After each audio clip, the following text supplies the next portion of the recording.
And welcome in, everybody, to another edition of Inside Edge Primetime here on the Inside Edge Network.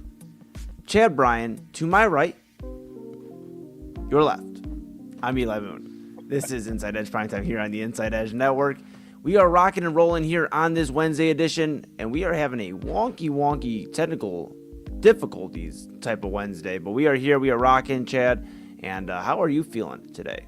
I am feeling pretty good on this wonky Wednesday, man. I guess that's what we're calling it from now on. It's just wonky Wednesday. Wonky Wednesday. Wonky Wednesday. Yeah, I'm doing pretty good, man. The weather's crazy. Listen, I'm gonna be honest with you. If I disappear at any point during this broadcast, I've been swept away by the wind, or my power went out. So one or the other, maybe both. I don't know. My power's gone out literally, Eli, like 7 times today. Never for very long, 5 or 10 minutes, but that will be enough to literally cancel my whole appearance on the show tonight because I'll never get everything started back up in time. So let's just hope we hold it together. Yeah, wait. We are doing all right over here. I'll tell you, the weather change here, we went from 70 degrees, to 40, it feels like 35, 36 degrees outside. I'm definitely feeling it sinus wise. So we are doing all right. We're rocking and rolling. But I think we're doing a little bit better than Team USA was doing heading into today. The USA World Baseball Classic headlines were that Mark DeRosa forgot how that works and how pool play works. And Italy seems like is going to look out for the Team USA here. They played Mexico today in a pretty pivotal game. And so far, it seems like, waiting. I think we're waiting for it to be final still, Chad. But so far, it looks like USA is going to escape here and get into the quarterfinal round.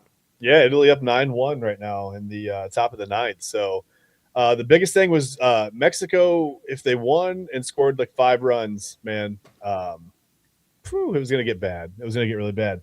And then you have your manager, of Team USA, Mark DeRosa, saying that basically admitting that he just kind of forgot how pool play worked. And also, we're having a little trouble getting going on Twitter tonight. It's not going up online, just so you know. Yep. We can get that fixed for you. I guess if you're not watching on Twitter, you don't even know at this point, but that's okay. I'm talking to that one. But yeah, I don't know. It's listen, I asked you before the show, I said, is this enough that, I guess the only thing Team USA can really do to save it all would be to go on and maybe win the whole thing. But would this be enough for them to consider moving on from Mark DeRosa as the manager of Team USA? Because I think as the manager of the team, you kind of have to understand the basics about how to get to the next round, right? And I'm not trying to throw shade at Mark DeRosa. Like, I completely understand, it's whatever, runs scored, wins, tiebreakers, or they can be weird. I get it. And all this stuff happens pretty quickly. It just comes up and all of a sudden it's upon you like, hey, we could tie. I think we're okay because we won this many games and whatever. I get how it can get away. But I don't know that, maybe the powers that be would necessarily look at it like that. I mean, would you think that, if they have an early exit and the whole embarrassment of not knowing how the pool play situation works, would that be enough to move on from him or no? It could be interesting. I think him admitting that, hey, I didn't know what was going on. Yeah. At least, I don't know. I guess I respect it. I respect that he at least admitted it. But yeah, if they get bounced, this is a team that has a lot. We talked about yesterday, has a lot of superstar power on it. We're talking about Aaron Judge, Gunnar Henderson on this team, Alex Bregman. You talk about like just the list of names, Pete Crow Armstrong. You talk about the pitching staff. Even though Tree Skubal left, he did pitch a start for this team. Paul Skeens out there. You have Clayton Kershaw just chilling out there. You have so many just great players. He did warm up though. He did warm up, yes. But they have so many great players here on Team USA, and the fact that they almost lost a chance to play in the quarterfinal round is just crazy enough. And then, yes, if they do have an early exit, it could be, hey, we're going to start something fresh. I've heard even maybe like Joe Madden or somebody like that, just somebody, a fresh name for Team USA.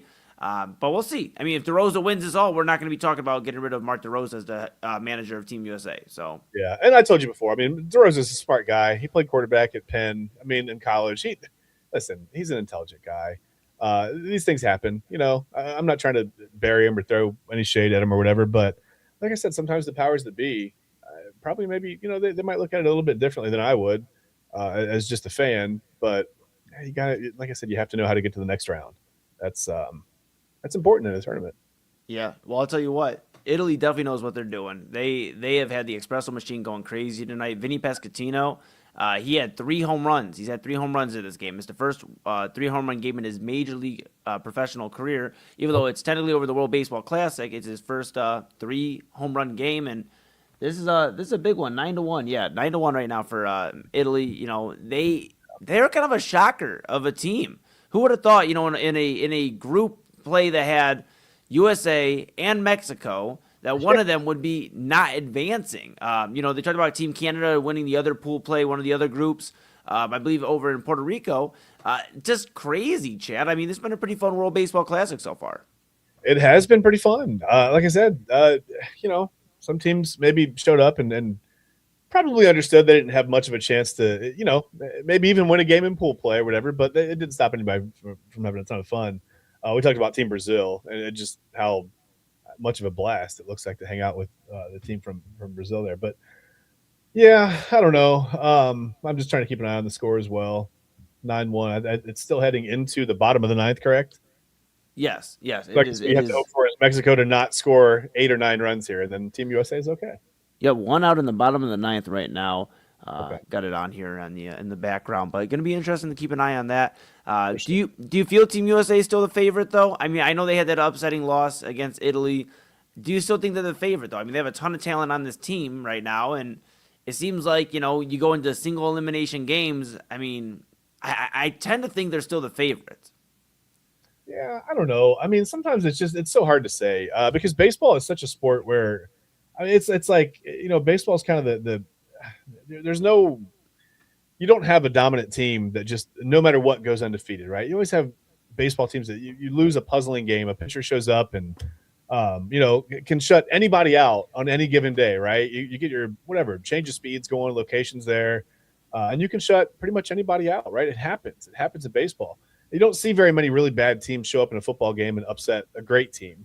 And basketball, likewise, it's like the talent difference is there and it's obvious. But sometimes in baseball, like I said, if you get one guy going, if a pitcher just shows up that day and he's feeling it, and he's dealing, uh, crazy things can happen. So it's hard to say. I mean, you look at teams that are Dominican Republic is still undefeated. Venezuela's 3-0. Japan, dominated. Italy, you've got Italy about to go undefeated in pool play. I don't know. I mean, are they the favorite? I don't know. I mean, Japan's tough, right? Japan's going to be really good. They're going to play very, very, very fundamentally. Good pitching. Shohei was on fire to start out the World Baseball Classic. Um, I don't know. I mean, I guess I'd be a little biased to say USA is the favorite. I expect them to probably get to the final, but I don't know that they're the favorite to win it right now. No, I'm not sure. Okay, gonna be interesting. We'll keep an eye on it. We'll keep an eye on it. I just have had so much fun watching this World Baseball Classic. I think Italy definitely is gonna have a say in it, but I think right now I'm still gonna go with Team USA. I just think they have enough star power, enough. They have the largest Major League Baseball presence too. So I just think, and maybe that's me, being like, from the States and saying, well, we have the most major leaguers, but typically, you get to the MLB, it's the highest level of baseball, typically. I mean, there's great players in other professional leagues, Mm-hmm. but MLB is typically the league. So, I mean, I think that does hold some weight to it, and I think it's going to be interesting to see how that goes on, carrying forward. Sometimes though, it's not the best players. It's the best. It's That's the true. best picks. It's the best. It's the chemistry. It's the way guys play together. And sometimes when you have teams that have known each other, players that have known each other, that carries more weight than just putting the the most powerful hitter at each position out there, and you don't really think about things like setting the table and defense and the strong whatever. There's a lot of talent that's missing around. They're playing for other countries as well, so some of the best talent is international in the major leagues as well. So Yeah. it feels like it's pretty evenly spread out sometimes. But yeah, to your point, yeah, the major leagues are that's the pinnacle, right? But we do see these guys that come from overseas, and sometimes it's not about just putting, you know, 300 with 50 home runs, 300 with 40 home runs. You can't just pile guys out there like it. You have to have the right, like the complementary group of players to really go win games. So, Yeah. and sometimes that mix, it's a mystery to figure out. I mean, you catch lightning in a bottle and you're like, okay, this works. You try to recreate it and it's a disaster. So I think that's what makes baseball interesting, to be honest. Yep. No, I'm excited. I'm excited. We'll keep an eye on that, my friend. I know what has not excited Jim. We'll talk about that after the break. Is Bam Adebayo and the Miami Heat and 83 points scored against the Washington Wizards for Bam Adebayo. We're going to talk about that after the break. And then later on in the show, we have Wayback Wednesday. And we're also going to try to figure out Twitter. For all of those watching on YouTube, we're going to try to figure out what's going on with Twitter. We're going to have to make a call to our program director, Double A Anthony Alford. Get him on the phone. Where's customer Yeah. service? We'll do that during the break. We'll take a quick pause. But before we do, I do want to remind everybody that we have an awesome code going on right now with our friend Allie Rose at AllieRoseFragrances.com right now. Code is InsideEdge20, capital I, capital E, InsideEdge20. And if you use that code, first-time customer gets 20% off your entire order. Great candles, great body mist, a great gift for your sweetheart, for anybody, a loved one. And with spring coming right around the corner, Chad, I know people should definitely take advantage of this deal with our friend Allie Rose. Yes, even though we're in fall spring, listen, you order the candle now, okay, and you plan on having the windows open and burning the candle. What happens? Worst case scenario, it snows again. You close the windows, and now you're trapped in your house with this excellent smell. It doesn't get much better than that. I mean, that's the win-win for you. Yeah, you're being a little selfish. You're enjoying the smell for yourself, but at least you get the great smelling candle. And as I've mentioned before, they're vegan, vegan ingredients, all natural, cruelty-free, handmade right here in the United States in Charlotte, North Carolina. So you're obviously you're helping out a small business, and you are buying locally, and people love to do that, right? You can avoid tariffs and extra costs. Yeah. And like I said, the shipping is amazing. We ordered ours on a Friday night, late Friday night, and had it by Tuesday afternoon. So the turnaround time was amazing, and they smell awesome. I mean, I don't know how else to say it, Eli. They smell amazing. They smell clean. They smell really, really good. I love it. I love it. Well, you heard Chad. You heard myself. That is AllieRoseFragrances.com. Code is InsideEdge20. And go get yourself a great smelling candle or get a body mist for your loved ones. Come on. Hey, it's the season. There you go. We're going to take a quick pause here. When we come back, we are going to talk Bam Adebayo, the Miami Heat, and we'll talk about the Baltimore Ravens. They continue to just make moves for pass rushers. Will they keep on to this one? We'll see, and later on we'll talk about Wayback Wednesday, what happened on this date here on March 11th. Chad did some research. We're going to look in to see what he found here on Wayback Wednesday. This is Inside Edge Primetime. That's Chad Bryan to my right, your left. I am Eli Moon, and we're back right after this.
And welcome back to Inside Edge Primetime here on the Inside Edge Network. Chad Bryan to my right, your left.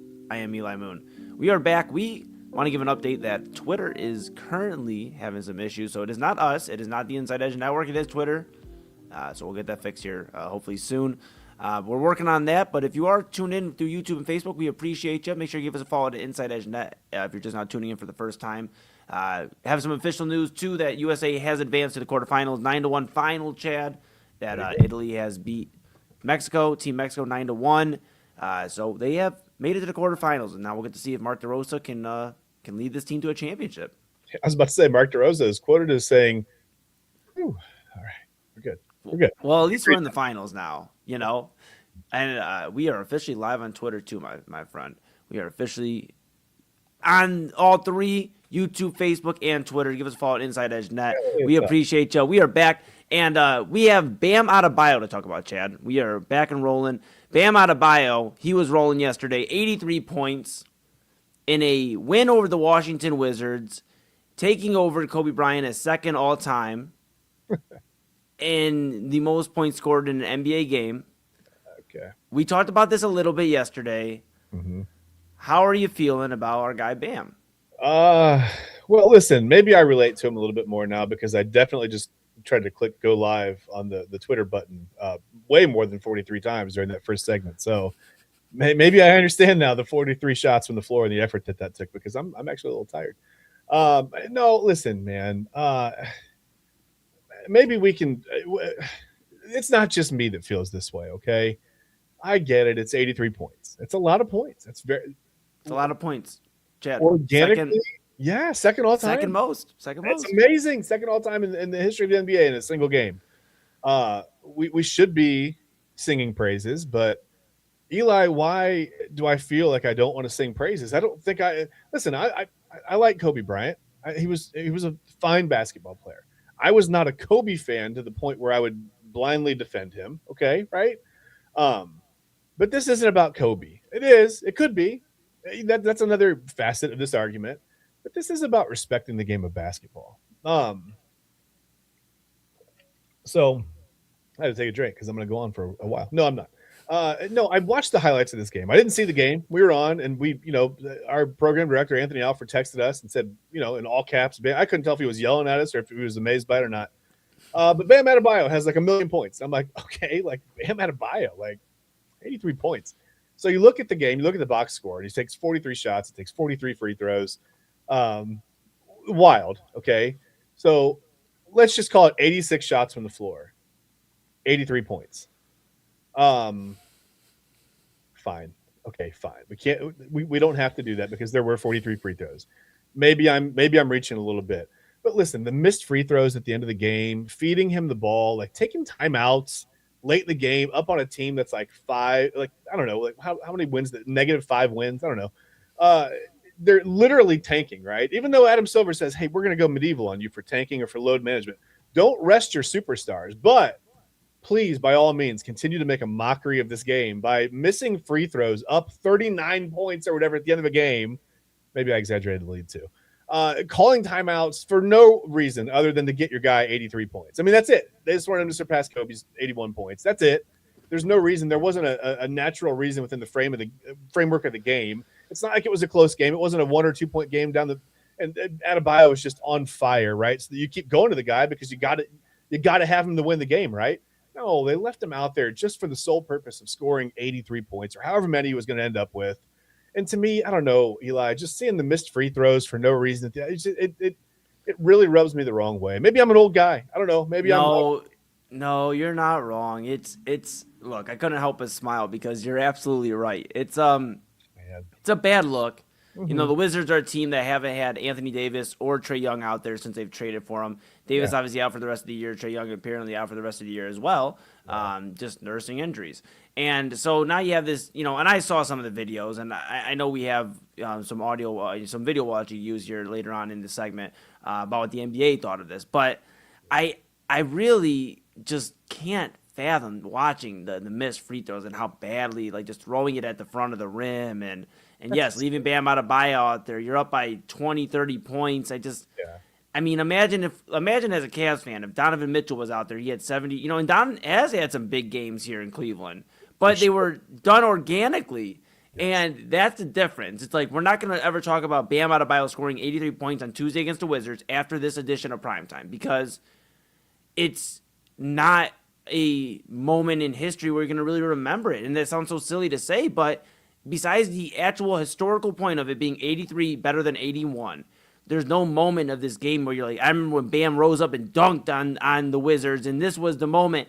No, they were up Remember when he bricked that free convincingly. throw up 39 points? Yeah, I mean it's ridiculous. Yeah, it's Yes. ridiculous, man. Yeah, Uh, just bad. People to this day go, man, remember the Kobe 81? Like, remember where you were when Kobe scored 81?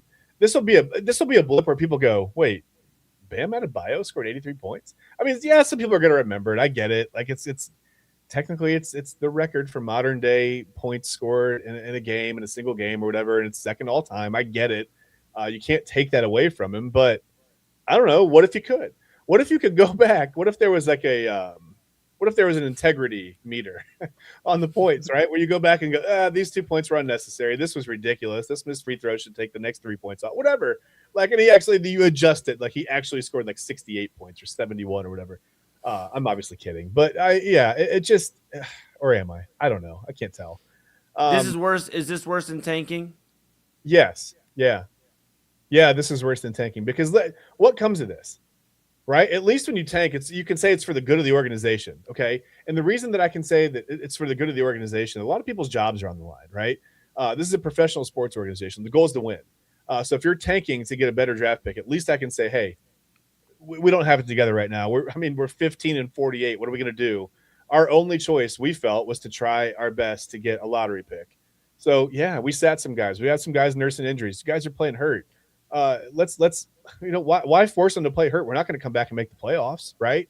So why can't we manage their load? Like why are you going to go medieval on us? But we got the Miami Heat out here missing free throws to feed Bam Adebayo the ball. Again, up 20 to 30 points when he's already shot 43 from the floor, 43 free throw, whatever. Yeah, this is worse than tanking because, like I said, at least tanking and being in a better position in the next 2 or 3 seasons can save people's jobs, right? All kinds of people within the organization. I mean, it even spills out to the bars and restaurants around the arenas, right? When the team's really good, everything goes well. So at least you say, like, when an NBA franchise tanks for a reason, Oh, we lost Chad here for a moment. they're trying to move forward. They're trying to get better. They're trying to make the financial situation around the team better for everybody. This did nothing but get Bam Adebayo in the record book for a pointless game. I mean, who cares? Who cares about this? It's stupid. It's stupid. Yeah. No, I mean, yeah, I mean, it's I understand what you're saying. Now there are some teams that do tank for not the right reasons, and I guess that's why I ask is if it's worse than tanking because you have teams like the Utah Jazz that have been able to win more games than they have shown record wise. The Yeah. Jazz could probably be at least a play-in team right now, and they have been near the bottom of the Western Conference all year because they just continually lose games. They're 20 and 45, Yeah. but they probably could have at least 5 to 10, at least 5 more wins, if not 10, 15 more wins. I mean, they have been in a lot of games, and I think there's just a lot of bad looks for the NBA in terms of like the tanking, this. Yeah. In Kobe obviously is one of the legends of the game. I mean, you can't talk about the legend or the history of the NBA without the legend of Kobe Bryant. And I think for him to now be third all time because in this way is just, you know, some people had a problem with Kobe in his retirement game when he went up and shot a ton of shots to get to the 61 I think Kobe had in his final game. So some people had a problem with that. Yeah. This is really bad because you just passed Kobe for one of the most historic games of all time in a game against the Washington Wizards in March that nobody will remember after this week. People will have to remind people that, hey, did you remember when Bam Adebayo scored 83 against the Wizards? It's almost as memorable as Michael Jordan being with the Washington Wizards, playing with them. It's not good, Chad, not good. And I guess you're right. Your example of the Jazz, intentional tanking when you have the roster to win. Yeah, that's bad. I mean, that hurts the integrity of the game as well. I can see that. I guess my point was when you get to a point where it's like the season's an albatross, people are hurt. Yeah.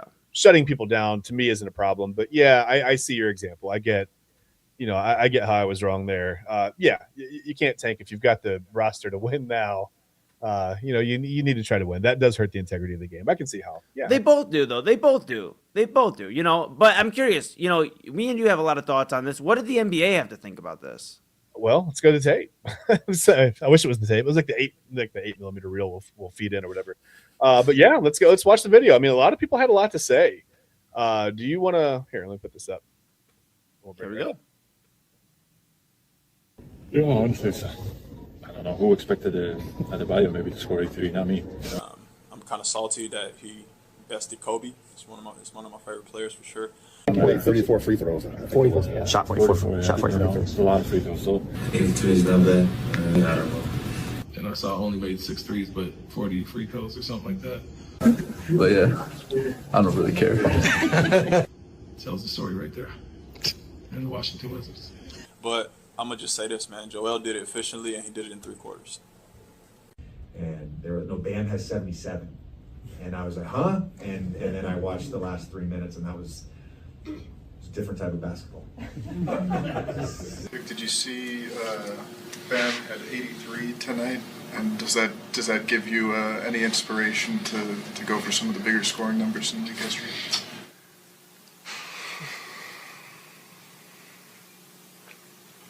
Yeah, I saw. I think we're playing a league where there's plenty of inspiration to look up to. But yeah. 43 shots, 43 free throws. I'm like, it gets to a point where you have to respect the game. And I think there was moments in this game where it was not respected, but I appreciate the effort. But it's like you always say on certain things, just have an asterisk by it. I'm putting an asterisk by this one. Yeah. That exhale, like that was me trying to process it all. Like, yeah, I saw it. Yeah, I get it. It's yeah. Can you imagine? I mean, this is supposed to be one of the most historic games in NBA history, Chad. NBA players should be, and coaches should be like talking about how historic this was for Bam and the moment, and nobody's really talking about that. They're kind of clowning him. This tells you all you need to know about whether or not it was done the right way. Yeah. Yep. So that's our update on Bam Adebayo. A team that may not be doing it the right way in the NFL is the Baltimore Ravens. They backed out of the Max Crosby deal. We don't really know entirely yet. It seems like due to a failed physical that we're trying to figure it out more and more, Chad. But really, the big news today is the Baltimore Ravens signed defensive end Trey Hendrickson. We talked about this yesterday. They could be going that route. They have gone that route. You know, the Baltimore Ravens and Eric DeCosta, they are talking about, you know, we wanted to maybe have an idea of a world where Max Crosby and Trey Hendrickson. Okay. I don't think so. Think so. Let's pump the brakes. Yeah. Okay. You probably thought Trey Hendrickson wasn't going to be available. Yeah. Then maybe he wasn't going to sign with a division rival, the Baltimore Ravens, who he's played twice a year now, his entire career so far. Yeah. And maybe, just maybe, when this legal tampering period became available and you found out, oh, wait, you want to come here? And we don't have to give up 2 first-round picks. And we can actually add somebody, maybe another defensive player in the draft for head coach Jesse Minter, maybe, I don't know, Ruben Bain, or maybe get one of these other defensive studs. I mean, they're not going to be in position to get Arvell Reese, but maybe if the slide of Caleb Downs, you know, we've been hearing about Caleb Downs sliding. Who knows? All I know is the Baltimore Ravens, I don't like it. I don't like what you did.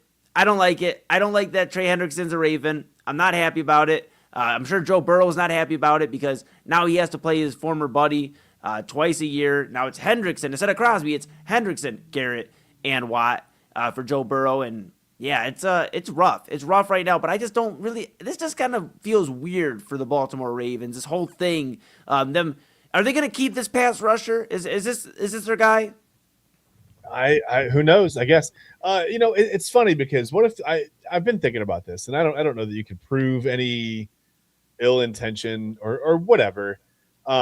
But man, it just sure this is the organization that, by the way, decided to do their anniversary celebration on the weekend that the Browns came to town, knowing full well they clearly were the Browns organization, right? Like this, like they stole the team from Cleveland. They didn't steal it. It's not their fault. But choosing to have the anniversary celebration on that weekend with the Browns, that is their fault. That felt at the time a little slimy to me. But then you say, well, they just do everything with class. No, they really don't do a lot of things with class. They just do it better on the football field, right? They're a better football team, and that's fine. I don't know. I didn't really have much of a problem with the Ravens before this, and now I just feels I don't know. I texted you today and I said, man, I just thought about the poor Raiders. Like, what if they were trying to stack picks to move up next year in the draft to get to the number 1 pick next year to get Jeremiah Smith to pair with Fernando Mendoza? Like, they had a plan, right? They're like, they're really going to give us 2 first-round picks. Okay, see you later, Max. We can find an edge rusher, right? We'll find somebody in the next 2-3 years, whatever. Right now, we're going to go get Fernando Mendoza and have him throw footballs to Jeremiah Smith. Like, that sounds like fun. But then about a calendar year and a half here, like you're cooking. Right. Plus, I mean, who knows? They may have been sitting in a position where this year alone they could have got another stud, a receiver this year, a Carnell Tate, or who knows, a Jordan Tyson, if one of those guys were to slide into the teens of the draft. There was an opportunity here for the Raiders too, and now you're in a weird spot where Max Crosby is now back in your locker room. And I'm not doubting that Max Crosby doesn't love the Raiders. He has had love for that organization. Yeah, he wanted out of there, and they were working mutually together. So I don't think it's gonna damage that relationship really at all. I don't think that's gonna be a problem. No. But they still have they're gonna have to move him, right? Yeah, I don't think he's a Raider. I mean, the conversation of does he come back to Las Vegas? I mean, how can you? But maybe if they don't find the right deal, maybe they have a conversation. So you know what? We're not going to get 2 first-rounders from anymore. Now it's, less than that. So we're going to move differently. We're gonna try to keep Max here. We're going to try to show him what we can do with Mendoza. Maybe we'll have a better year and go from there. But it's got to be a little awkward. We had talked about it being a little awkward if Max Crosby was in that locker room after this. And here he is, now a Raider again. And, Well, and if you're truly working mutually together, maybe this is the point where the Raiders kind of extend that olive branch and go, hey, let's rework your contract a little bit. Let's find you an extra $5 or $6 million for this year.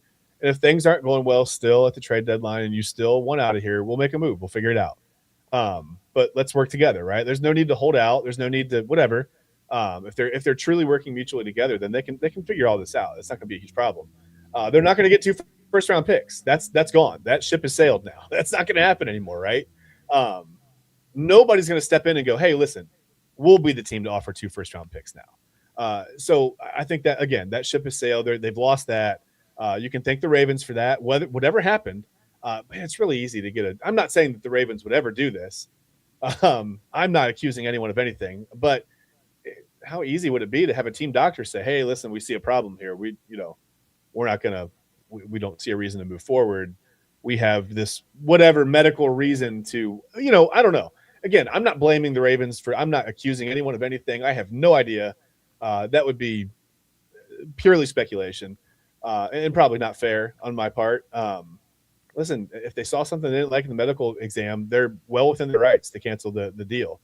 But it just feels, man, the timing is weird, right? The next day they signed Trey Hendrickson, and it just feels something feels wrong, right? It just feels a little slimy again. Yeah.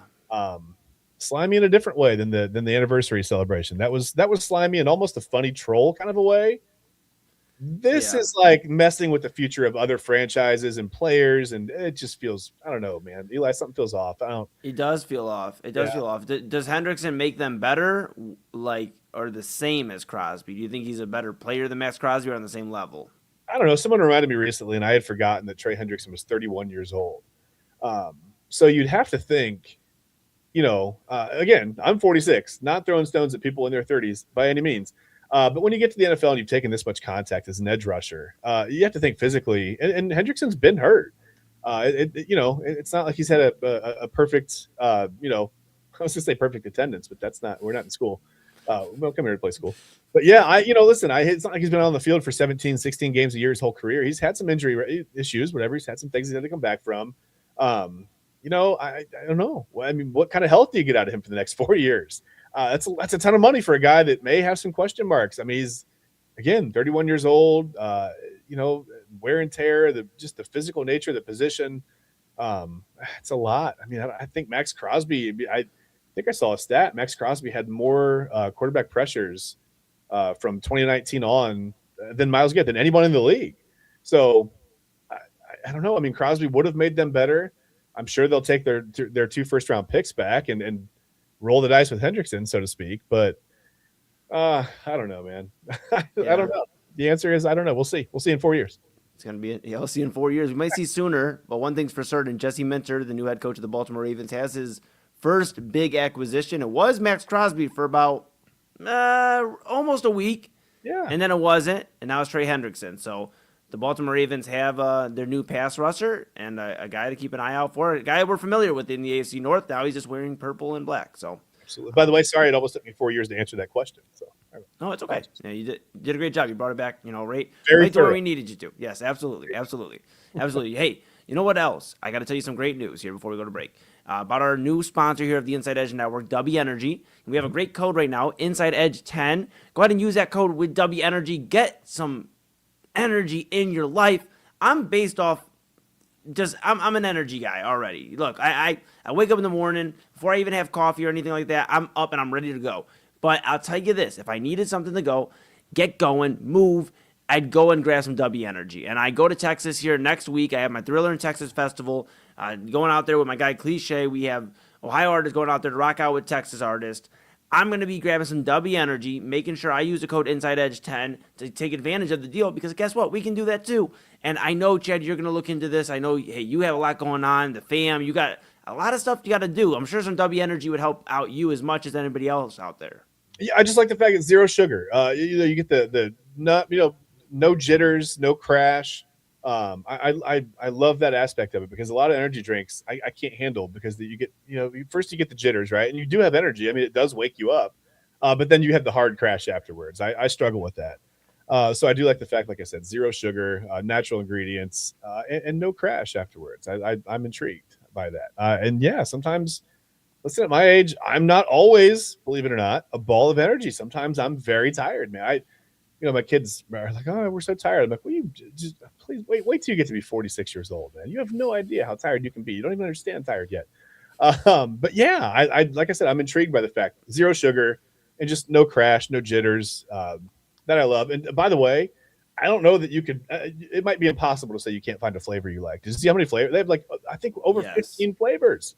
That's crazy. That's awesome. A ton of different flavors. Make sure you get your W Energy. Use the code InsideEdge10. You heard Chad and I. If you want to stay energized here, stay up for Inside Edge Primetime. If we don't keep you entertained enough, W Energy will make sure you got just the extra boost to enjoy Chad and I. And of course, Double A Anthony Alford, Midnight Run with Anthony Alford, midnight tonight, Monday through Wednesday. We have Double A after us, a little bit after us, and he'll be on again tonight, midnight. Had a lot to talk about. You'll see me kind of tuned in with Double A, having a conversation with him from time to time. I produce the show, so we'll do that as well. We're going to take a pause here, Chad. When we come back, we're going to go over Wayback Wednesday. It is that time. We're going to see what you were able to find here for March 11th. I know it was a little bit of a search. A little bit, yeah. A little bit of Tale of Two Cities, actually. It was the best of times. It was the worst of times. We had some good memories and some bad memories from March 11th. So not terrible, but some not pleasant, let's be honest. I mean, we have to experience our past to move on to the future, right? So you got to reflect sometimes, and we're going to reflect when we come back here on Wayback Wednesday. That's Chad Bryan to my right. Your left, I'm Eli Moon. This is Inside Edge Primetime on the Inside Edge Network. Give us a follow, Inside Edge Net, and we'll be back right after this.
And welcome back to Inside Edge Primetime here on the Inside Edge Network. Chad Bryan to my right, your left. I am Eli Moon.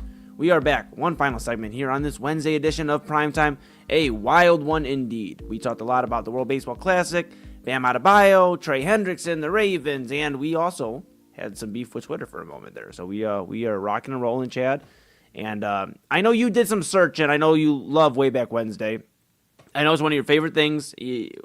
We have Monday shows where you're asking us about, or asking me, hey, me and you, about asking about Wayback Wednesday. And I'm like, look, dude, it's not even Wednesday yet, okay? Chill out. But now here it is. It's Wednesday. You did some research. I heard you really dug in here for March 11th. I'm excited to see what you got. Would you like to share with me, and I know you've been saying like perfect attendance earlier, so maybe me in the class, would you like to share with everybody what you have? I would, yeah. I brought some items for show and tell. These are some of my favorite things to play with. These bring me great joy in my home. And the reason I love Wayback Wednesday, Eli, is because I'm a little bit older, and sometimes I have to go way back into my life for experiences that I remember. And I remember this first one. This was a great moment. The picture is not the actual representation. It was a little bit different. It was in, I dressed for this game. I was on the varsity team. But in 1892, Eli, the first public basketball game was played in Springfield, Massachusetts. Coincidentally, I scored 83 points in that game. But it's not official. It wasn't the NBA. So no one talks about it. And by the way, I only took 41 shots from the floor. So slightly more efficient than Bam Adebayo. But yeah, that's kind of actually looking at that picture. It reminds me of like, that's kind of how it went for Adebayo at some points. I mean, it was just like, hey, here's the bucket, like put the ball in, buddy. Right. Like never mind. I don't want to talk about it anymore. It's making me mad. All right. Yeah. So let's just move on to the next century because wait, this is so cool though. This is so cool. Before we get any further, look at this. I mean, look at the evolution of basketball. Like, Isn't this so cool, man? I mean, the first public basketball game. They're in Massachusetts. Now, I mean, we obviously here in Cleveland, we're not the biggest fans of the Boston Celtics, but you understand obviously more and more when you do the research into the game of basketball, as you know, people look into it, why Massachusetts loves basketball so much. I mean, heck, the first public basketball game there in Springfield. So, look, you're gonna have to let Bam chill for a minute, man. Okay, look, he's already caught enough flack today from the rest of the media world and his own peers. I mean, give him a little bit of a break, all right? I'll try. I'm sure he's concerned about what I think about him. I know he's probably he's frantically searching to see what I said, and he'll find out soon enough. That's fine. Does he follow? He follows Real Chad Bryan? Absolutely, of course. Bam Adebayo does. Yeah, of course. He's the one that tweeted me. He was like, "Bro, I have 73 points. You might want to turn this on." Okay, cool. But I didn't see that until Anthony Alford was the first guy. That was the first person to break the news to me. So I got Bam's stuff later. But as far as this picture goes, what it got me thinking, like, what if basketball was real? What if there were two people at the end of the court who were carrying a peach basket, right? And that's how you had to score. But they could move too, right? Like they were a part of the other team, right? You had to score. Whatever. They had to be like the same height, though, right? They would have to be the exact same height, 10 feet tall. They got to be 10 feet, exactly 10 feet tall. I don't know where you're going to find these people. Maybe in Portage County. Supposedly there's like a Bigfoot situation happening right south of me in Portage County. I don't know. I don't know what you believe, but hey, it's all over it's not, I was going to say it's all over the news, but it's all over Facebook. So for whatever that's worth, look into that. That's a fun story. Well, then it's got to be real then, Chad. It's got to be real on the internet. It's got to be real. And the cool thing is if you start searching, you can see some really interesting people talk about it. So that's fun. Let's move on to the next item for Wayback Wednesday. Okay. What happened a short couple years after my birthday. So in 1927, the first Golden Gloves boxing tournament. And again, I get these events from onthisday.com. So if you ever want to, there's a lot of information, actually. There's a ton of things, like really obscure things sometimes. And I thought about including some of them, but I try to keep it to like main sporting things or things that affect sports in some way. But eventually we'll branch out into some, newsworthy items, just history type things. But not today. Because today, right now, at least, is 1927 was the first Golden Gloves boxing tournament. And that fellow looks like he might have, who knows? He might have been a high placer. I don't know. Yeah. Got his hands taped up there. It looks like he's ready to punch some people in the face. So, yeah, he probably did pretty well. That is so cool. That is so cool. I mean, and I've got to cover some boxing events. It is just so cool. And like boxing, it's a sweet science, man. It's like, it's so cool, man. I've thought about taking some boxing classes myself. I don't know how well I'd fare. I did wrestle my whole life, but boxing's a different thing, man. But and then you see like now you see bare knuckle boxing and all that other stuff. I mean, I don't know if this guy was doing like bare knuckle boxing, but my goodness, crazy. It's crazy. Yeah, well, if that guy was doing bare knuckle boxing, it looks like he's doing pretty well. His face is pretty well intact there, so he's doing okay. I'd hate to see the other guy. Yeah, you should have seen the other guy, right? Well, it just so happens that the other guy, in 1986, you could see a replay of the other guy. Because in 1986, our favorite league, the NFL, who today celebrated their, I always want to say their new year, the first day of the league year. It's Happy NFL New Year. This year, it's the year of the Giant, right? That's not how that works. But in 1986, the NFL adopts the instant replay rule. And I actually didn't know this. I had to look up a little bit of information on it and kind of see how it worked. And basically, it was just a bunch of guys looking into a vacuum cleaner to see a TV that was in the bottom of there that they couldn't pull out of the vacuum because, I guess their mom said, hey, move the TV, and it went in there. So they had to look in there to see the play. And they probably still got the call wrong. I mean, I don't know. That like you see the two guys that look, they're not even looking in the tube. Like, what are they doing? The guy in the back's not paying attention to anything. Really, only one guy's doing the work, and it's the guy in the headset, just like us. Like you and I have the headset. We're doing the work, right? Yeah. I don't really. This is like a union job. I don't know what's going on here. No, I'm kidding. Yeah, the guy in the back's just talking about dinner and like and just think about like the technology difference from 1986 to what now 2026. So that's I mean that's such a crazy difference. What 40 years ago now. So to think about. I'm sorry. I was just gonna say really quick. Logistically, it's been a crazy night with the power going in and out and everything. But we had going on family stuff. Just going here and there running errands. But I was trying to find a video from like 1986, 87 of a replay situation in the NFL to see exactly what it looked like, what the view, what the angles were. I mean, now we've got the drone view and there's like pylon cameras and there's like a camera in a guy's cleat. It's like, did you step on the line? Yes. I mean, there's every conceivable angle. You can even do the 360 degree. Like, it's wild what you can do now. Back then, I'm sure they had to rely on, like you said, very limited technology. So it's pretty impressive that it was 1986. I just didn't realize that, I guess. Yeah, 1986, man. And I mean, yeah, just crazy. Just crazy. I mean, now there's so much, the fact that they get it wrong now, the referees, is like mind blowing. Back then, I could give them a little bit of a benefit of the doubt, but yeah, 1986. Well, two things. I think they're going to have to figure out. So in college football, they're going to have to figure out exactly what targeting is, because I think a lot of officials will tell you they don't know really how to call targeting, and the directive changes from year to year. And they're going to have to figure out what a catch is in both college football and the NFL. I think that's a point of contention as well. A lot of officials don't really know what constitutes a catch. I mean, could you can have the ball on the ground, but you have to have two hands securing it. Sometimes, they say you have to catch it and make a football move. But then I don't know if you remember the playoff game between Ohio State and Clemson. The play where I can't remember the Clemson receiver, but he caught the ball, tucked it away, took 5 steps, did a front flip, ordered lunch, ate half of his lunch, took another 4 steps, juked someone, spun, then was stripped and fumbled. It was returned for a touchdown, and they called that no catch. So I think they just have to, you have to figure out what a catch is first, and maybe clearly write those rules. Not that I'm biased as an Ohio State fan or anything, but I really think it should have been a catch and a fumble. But whatever, it's neither here nor there. They still lost the game. They had plenty of chances to win that game. That was a big one, but they like I said, they had other chances. That's fine. Chat, 1986 NFL. 1986 NFL. Is that what we're talking about here? We're not talking about the Buckeyes. Yeah. The NFL adopted the instant replay rule, 1986. On so this date. One time where they called a hold against the. Just kidding. All right, so our final entry for Wayback Wednesday. This might have been more of a little bit of a faux pas in sports history. Maybe I don't want to call it a blooper. I mean, it kind of ended up it was serious at the time. We didn't know what was going on. And again, these two don't necessarily have anything to do with each other. The item that I'm going to tell you in the picture, but I just thought it was an interesting note in history. On this day in 2020, unfortunately, COVID-19 was declared a pandemic by the head of the World Health Organization. My buddy Tag, I told you I call him Tag because, I mean, just look. TAG. Anyway, remember when Rudy Gobert didn't take it seriously and he tested positive? And he said, this isn't a thing. You can't get sick. And he did his thing all over. And then like a day later or 2 days later, the entire NBA shut down. Remember that? Yeah. So a lot of people were really mad at Rudy Gobert. Like he was like somehow the start of COVID-19. And what he did was kind of dumb, maybe a little reckless or whatever. It was maybe not the best decision, but it's funny how he's been lumped in with the COVID story. So, negatively when you look back over. But yeah, this day in 2020, COVID-19 officially declared a pandemic by the World Health Organization. And it was like the day that sports just stood still. Everything stopped. It was crazy.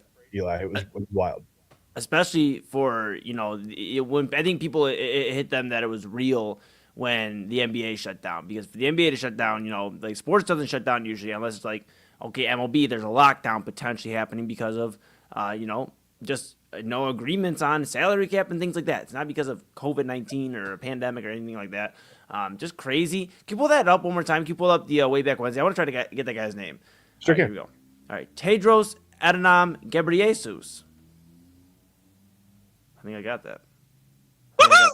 You did it. Yeah. You got it. Thank yeah, you. that's from our judges. They said yes. They said that's good. Perfect.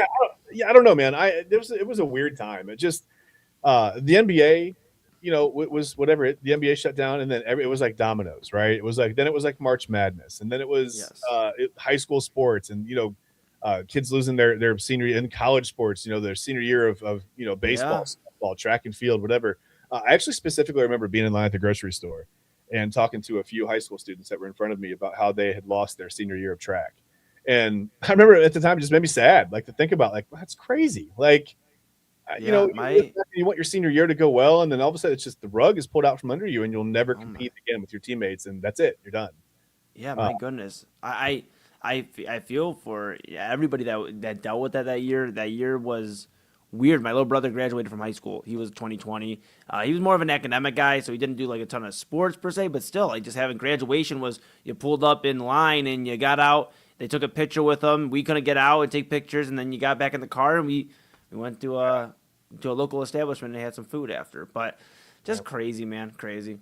Yeah, an unfortunate time, just in sports and in the world in general, really. Just it wasn't that much fun. I'm glad we're kind of past that and we've figured out a way to live with that and kind of deal with it and move on or whatever. But yeah, it was especially with small children. My kids were really, really young at the time, and that was nerve wracking. I'm not gonna lie, there were worrisome times for sure. Absolutely. Well, here we are, pal. Here we are, and look at this. We made it all the way to final thoughts here on this Wednesday on Primetime, March 11th, 2026. Look at that. Persevered. We did it. So what do you? I'll start tonight first, Chad. I'll start tonight first. I think my final thoughts are: if you're in Ohio, just be ready for the up and down to change of weather. My sinus has been acting crazy. Luckily, Chad and I do the show virtually, so I'm okay to do the show. But the sinus has been crazy. Make sure you're drinking water. Taking your medicine if you need to take some allergy medicine or just it's gonna fluctuate up and down. Maybe snow, maybe just a lot of crazy stuff. So just take care of yourself and just continue to do the right things. Just take care of yourself because I'm feeling it. I think Chad's feeling a little bit today with these weather changes. It went from 70 degrees to 40, 35 degrees in 3 hours. So insane. So that's my final thoughts of the day. Chad, I'll hand it off to you. What are your final thoughts? Respect the game, right? We talked about the way that Bam Adebayo got to 83 points. Listen, whether you're playing in the NBA, Major League Baseball, the NFL, or your local rec league, I feel like this is so insulting to your opponent. And a lot of the people that came before you, and not even necessarily, Kobe Bryant, and in a way, for sure. But listen, I don't think if you ask Kobe Bryant, whatever, you pass me on the record, you're going to pass whatever. You break my record, right? For the modern single game scoring, I don't think he would have really been that fired up about that. But I think it's just the way that Adebayo got there. Don't do these things. It was pretty bush league, right? I mean, for lack of a better term, just the whole end of that game for Adebayo to work his way to 83, I felt like all of it was just so unnecessary. It was damaging to the game, damaging to the brand.